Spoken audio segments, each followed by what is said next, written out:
Hey Jim, this is Connor Murray calling from X Company. How you doing? Good. I'm just reaching out because I'm the applications executive supporting Y Company from a human resource standpoint. So anything related to payroll, talent acquisition, and other HR processes. And I'm just reaching out because I'll be the main point of contact when it comes to these areas. And we work specifically with companies in the Z industry on priorities related to project costing, compensation planning, and other back office processes. So any questions you might have, resources you may need, priorities moving forward, anything like that. And I know I kind of called you out of the blue here, so I'm more just looking to set aside some time next week. Are you free on Wednesday or Thursday? All right. I'll break down what I did there, but that is the cold call script and more actually a process that I use that's transferable to any persona that you're calling into. So that was an HR person I did there. I was selling HR software there, and really what I was selling was time. But that can be transferable to finance personas, people in sales, whoever you're calling into. So I'm going to post that script in the description, but I want to break down briefly what I did there. So the process is neutralize the opening. Notice how I didn't ask, do you have 30 seconds for me to tell you why I'm calling, and then you can decide whether you want to continue the conversation. I didn't ask that. I didn't ask for permission. I just confidently got right into it, and I stated who I was, why I was calling, the brief context of my call, and then stated that I would like to get aligned on this going forward.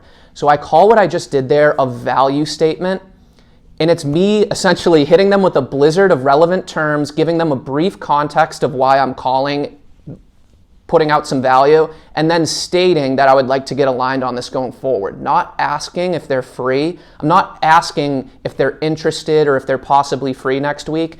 I'm more saying I'm looking to get aligned on this going forward. Are you free Wednesday or Thursday? So give them that choice, but you have that assumptive close at the end of your call.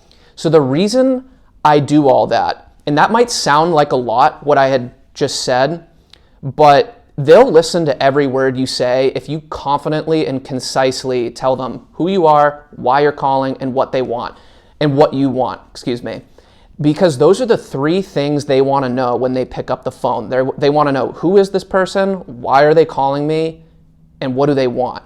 And rather than asking questions and doing this little dance back and forth, I like to get those three things out there at the outset of the call. And all they've said to me is good on that first line. They just gave a formality after I said, hey Jim, this is Connor Murray calling from X Company. How you doing? Good. I'm just reaching out because, and then I tell them who I am, why I'm calling, and state that I would like to get aligned on this going forward. So I gave you the words to say, you can try it, but what's more important is that process. It's neutralize the opening, keep it simple, and then who you are, why you're calling, what you want. You can find any words that make you comfortable. I'll give you mine that you can try. And I'm going to put in parentheses the areas that you can change based on who you're calling and how to make it more specific. But this is the way to make it easier for yourself to pick up the phone if you know it's going to go like this every time. I neutralize the opening, who I am, why I'm calling, what I want, and then I'll gauge their response. Sometimes they'll say yes right away. Sometimes they'll give me an objection, and I'll do many videos on objection handling.